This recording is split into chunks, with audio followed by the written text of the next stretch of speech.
Welcome to hybrid BTech YouTube channel. నేను మీ Shivaprasad, assistant professor, EC department. Analog and digital communication ADC important క్వశ్చన్స్లో ఇప్పుడు మనం 5th యూనిట్కి సంబంధించినటువంటి ఇంపార్టెంట్ క్వశ్చన్స్ ఏమున్నాయి అవన్నీ కూడా చూడబోతా ఉన్నాం. Define and right applications of I diagram. ఈ 5th యూనిట్లో మీకు జనరల్గా అడిగే క్వశ్చన్స్లో ఇది ఒకటి కనిపిస్తుంది, ఐ డయాగ్రామ్. ఇది బి క్వశ్చన్స్ లాగా అడుగుతుంటాడు నార్మల్గా, ఐ డయాగ్రామ్ ఒకటి. అండ్ నెక్స్ట్ ఐఎస్ఐ గురించి కూడా ఉంటుంది. ఇది ఐ డయాగ్రామ్ మీకు లాంగ్ క్వశ్చన్లో కూడా అడిగే చాయిస్ ఎక్కువ ఉంది. అండ్ నెక్స్ట్ ఫస్ట్ మనం నేర్చుకోవాల్సింది define and digital modulation techniques.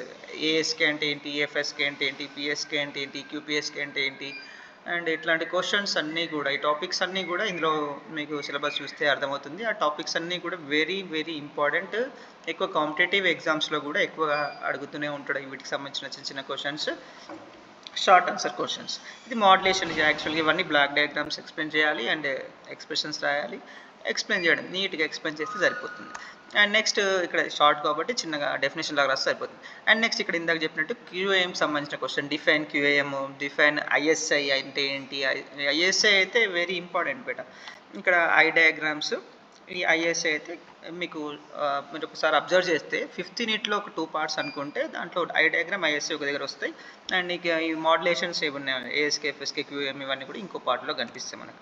And next probability error ఏంటి, డిఫైన్ ప్రాబబిలిటీ ఎర్రర్, ఇది కూడా ఇంపార్టెంటే. Okay. And next define optimum receiver, it is also very important. Optimum receiver అంటే ఏంటి, దాని గురించి ఎక్స్ప్లెనేషన్ కూడా ఎగ్జామ్లో అడిగితే అడగచ్చు, లాంగ్లో కూడా మేబీ అడిగితే అడగచ్చు. And next what is the difference between PCM and DPCM, పీసీఎంకి డిపిసిఎంకి డిఫరెన్స్ ఏంటి, ఇది ఎక్కువ రిపీట్ అయ్యే క్వశ్చన్స్లో ఇది కూడా కనిపిస్తుంది.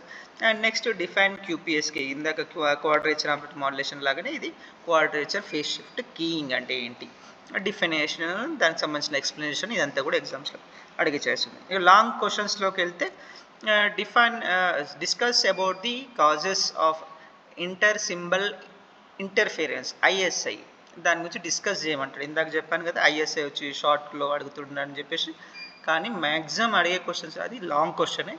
లాంగ్ క్వశ్చన్ లాంగ్ క్వశ్చన్ ఒకసారి మీరు చదివితే ఇది అడిగే దాంట్లో ఎక్కువగా ఉంటుంది ఐఎస్ఐ క్వశ్చన్.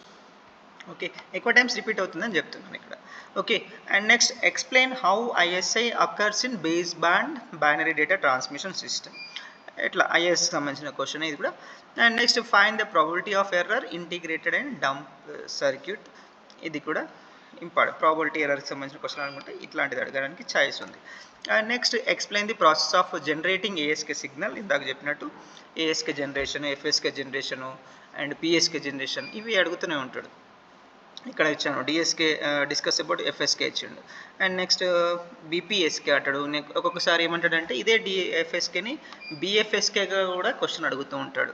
సో రెండు ఆన్సర్స్ ఒకటే కాదు, డిఫరెంట్ ఉంటుంది. ఒక్కసారి మీరు కంపేర్ చేసి చూడండి. ఎవ్రీ టైం రిపీట్ అయ్యే క్వశ్చన్స్లో మీరు ఎఫ్ఎస్కే అడగకుండా బిఎఫ్ఎస్కే కానీ బీపీఎస్కే కానీ అడుగుతుంటాడు. సో బి అంటే ఏంటి, అక్కడ బైనరీయా లేకపోతే ఇంకేదైనా, అసలు దీనికి డిఫరెన్స్ ఏంటి, ఒక్కసారి మీరు ఒక్కసారి చూడగలిగితే మాత్రం వెరీ సింపుల్గా ఉంటుంది, వెరీ ఈజీగా అర్థమయ్యడానికి చాయిస్ ఉంది. ఓకేనా. సో మీరు వీటిపైన ఎక్కువ కాన్సన్ట్రేట్ చేయండి. ఏఎస్కే కన్నా ఎక్కువ టైమ్స్ రిపీట్ అయ్యే క్వశ్చన్స్లో ఎఫ్ఎస్కే కనిపిస్తుంది, బిఎఫ్ఎస్కే లేదంటే బీపీఎస్కే లాగా కనిపిస్తుంది. ఓకేనా. సో ఈ 3 క్వశ్చన్స్ అయితే మర్చిపోవద్దు. ఇది 4th one and 5th one and 6th one. And second పార్ట్లోకి వచ్చి ఐఎస్ఐకి సంబంధించిన ఇంకోటి ఏంటి, eye diagram. Okay. And 7th one వచ్చేసి, ఒకవేళ మీకు ఈ 3 క్వశ్చన్స్ కాదు, ఏఎస్కేనో ఎఫ్ఎస్కేనో బీపీఎస్కేనో బిఎఫ్ఎస్కేనో ఇవి కాదు అనుకున్నప్పుడు ఏం చేస్తాడంటే క్యూపీఎస్కే క్వాడ్రేచర్ ఫేజ్ షిఫ్ట్ కానివ్వండి, లేదంటే ఇంకా ఏముంది క్యూఏఎం సంబంధించిన క్వశ్చన్, బ్లాక్ డయాగ్రామ్ కానీ అట్లాంటివి ఎక్కువ అడుగుతూ ఉంటాడు. అండ్ నెక్స్ట్ 8th క్వశ్చన్ వచ్చి ఇక్కడ derive the bit error probability of coherent ASK సిగ్నల్స్కి, ఇది కొహరెంట్ ఎర్రర్స్కి ఇందాక చెప్పినట్టు ఇక్కడ షార్ట్లో ఇచ్చినట్టుగా కొహరెంట్ ఎర్రర్ అంటే ఏంటి, ఎర్రర్ ప్రాబబిలిటీ అంటే ఏంటి, ఎర్రర్ ప్రాబబిలిటీకి సంబంధించిన దాంట్లో కొహరెంట్ ఏఎస్కే ఎట్లా జనరేట్ చేస్తామనే దాని గురించి ఎక్స్ప్లెనేషన్.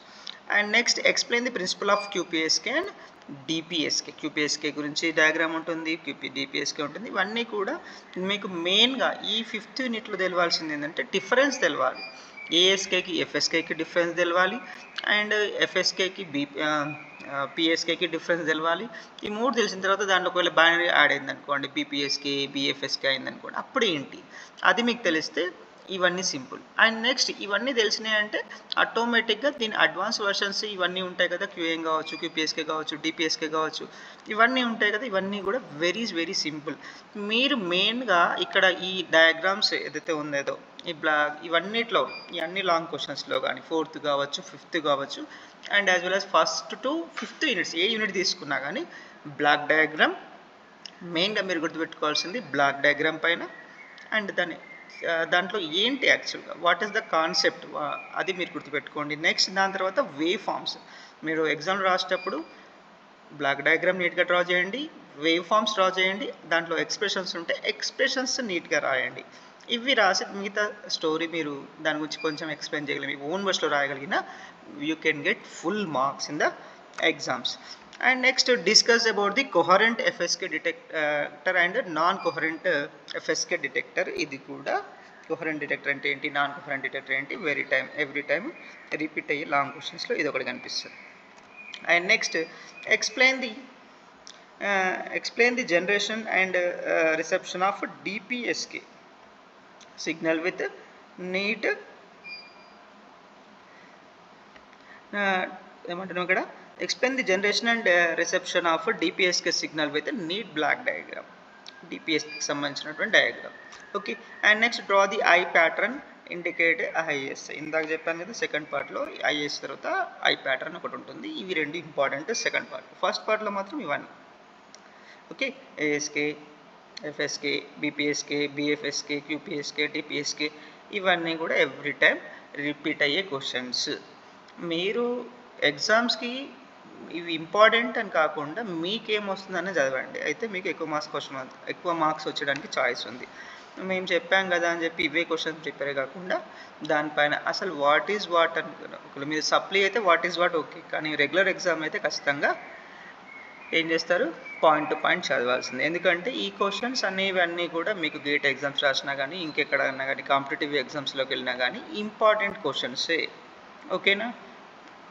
ఇది 5th యూనిట్కి సంబంధించినటువంటి short and long questions. Subscribe and share my videos. Thank you everyone.